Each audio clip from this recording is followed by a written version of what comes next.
Bom dia, meu nome é Anita e o meu grupo vai apresentar sobre o artigo intitulado Efeito Idade Dependente na Reprodução durante o cio do potro nas taxas de prenhez e mortalidade embrionárias em éguas de puro sangue inglês.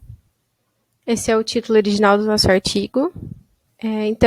O artigo, o objetivo do artigo foi avaliar a correlação entre a idade e o cio do potro para determinar a eficiência reprodutiva em éguas tanto jovens quanto velhas da raça puro sangue inglês. As fêmeas eram cruzadas durante o cio do potro ou em segundo cio após o parto. De acordo com Barros de Oliveira, a definição de cio do potro é a denominação popular para o primeiro estro pós-parto, que ocorre entre o 5º e 12º dia após o parto. E é uma estratégia reprodutiva atrativa para os produtores, uma vez que ela possibilita que cada égua produza um potro por ano. Porém, existem diversos fatores que influenciam essas taxas de prenhez, que a gente vai estar mais para frente nesse trabalho. Nos materiais e métodos, então, num período de 11 anos de estudo, foram avaliados 898 ciclos pós-parto em 179 éguas de puro sangue inglês e o estudo foi localizado no sul do Brasil. As éguas desse estudo eram mantidas em pastagem todas as manhãs e eram alimentadas, além da pastagem, com mais 3 a 4 quilos de aveia.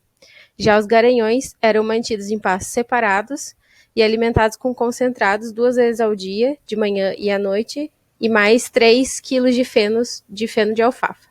A água era ofertada à vontade para esses animais. O delineamento experimental desse estudo, então, foi que as éguas foram analisadas e divididas em 2 classes, jovens e velhas. 424 ciclos foram cruzados no cio do potro, durante o cio do potro, e 474 ciclos foram cruzados durante o segundo cio após o parto das éguas. A partir do 5º dia depois do cruzamento, ocorria então o monitoramento folicular por palpação e ultrassom. As fêmeas do grupo do segundo cio eram tratadas com agente luteolítico, o cloprotenol, a 250 mg por ml, com o nome comercial de Ciozin, 7 dias após a primeira ovulação. Essas éguas também eram estimuladas até atingirem o cio do potro subsequente àquele parto que elas tiveram. Se não tivessem ovulação dentro de 48 horas, as éguas voltariam para a reprodução, né? Seriam reproduzidas novamente. Casos de anormalidade no parto eram excluídos do estudo, então caso acontecesse distocia, retenção de placenta e outros tipos de anormalidades, esses animais eram excluídos desse estudo. Então, vou falar um pouquinho sobre a análise de dados. Foi realizada uma curva ROC para determinar o corte ótimo para a maturidade das éguas, se as mais jovens ou as mais velhas, utilizando a taxa de mortalidade embrionária como classificador. Nessa imagem a gente tem um exemplo de curva ROC.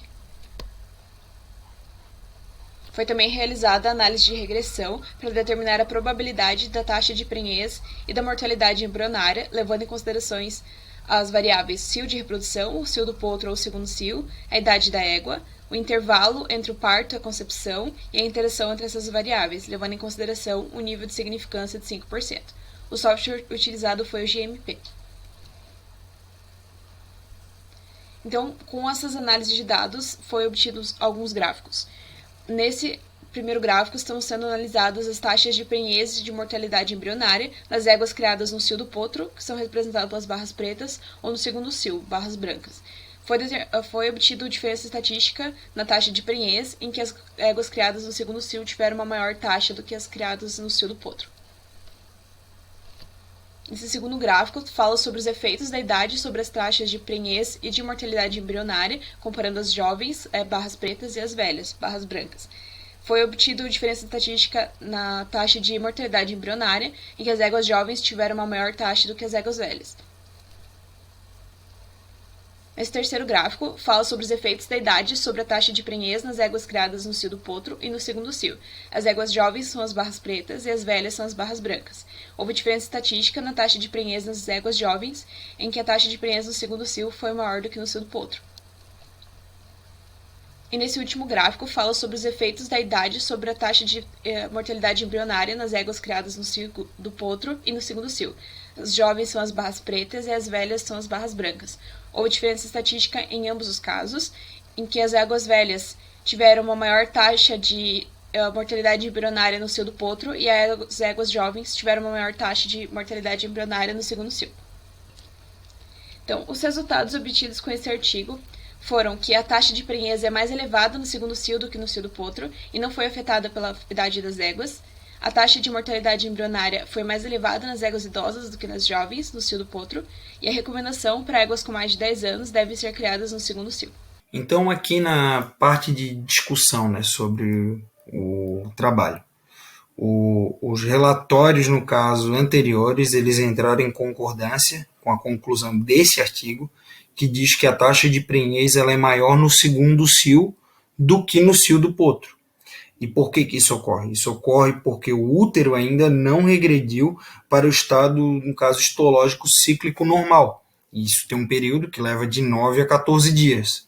Outro aspecto que que a gente conseguiu ver foi que a contaminação uterina por bactérias presentes no pós-parto não afetou na fertilidade durante o cio do potro. Isso foi visto nesse artigo.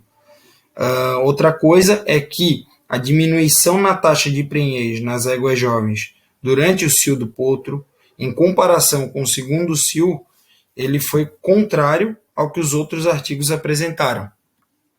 Então, a taxa de prenhez global ela foi igual em éguas jovens e velhas, porque nesse artigo a idade de corte para os animais foi de 10 anos.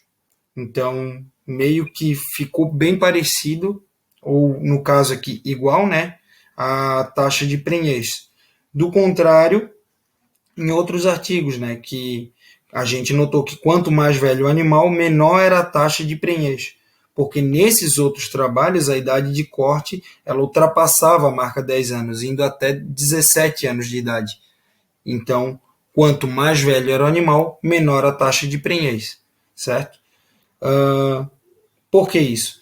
Porque na raça do PSI, eles são primeiramente usados para esporte no início da vida deles, geralmente, né? Eles são usados para esporte e não compensa fazer com que esses animais fiquem prenhes, no caso. E vão ser só acasalados ali um pouco mais tardiamente. Isso faz com que a taxa de prenhez também caia, porque os animais são acasalados mais velhos. Outro fator importante é que, no caso, na raça PSI, a utilização de tecnologias reprodutivas não são permitidas. E isso afeta um pouco a taxa de prenhez. Então, a importância desse fator se dá pela mortalidade embrionária ser uma causa importante na subfertilidade de éguas mais velhas, né? Então, a taxa de prenhez ela foi igual em éguas que tiveram intervalo de parto e concepção menor que 10 dias. Porém, existe uma relação entre esse intervalo e a idade da égua, levando ao aumento da taxa de morte embrionária nas éguas mais velhas, que foram, no caso, acasaladas com intervalo menor que 10 dias. Então, a fertilidade no cio do potro ele tem relação direta com a idade da égua, onde, no caso, existe até uma hipótese aí que a taxa de mortalidade embrionária ela cresce em 22% ao ano, toda vez que a égua é emprenhada no cio do potro. Então, esse artigo aí ele recomenda, né? A gente chegou na conclusão que a recomendação é que, segundo ele, é que as éguas velhas devem emprenhar no segundo cio, como uma estratégia de reprodução, para que daí diminua a taxa de morte embrionária e com isso a gente consiga atingir aí uma maior eficiência reprodutiva, certo? Então aqui são as nossas referências, aqui o nosso grupo, né? E aqui, muito obrigado aí pela atenção. Caso alguém tenha alguma pergunta, é só vir falar com a gente.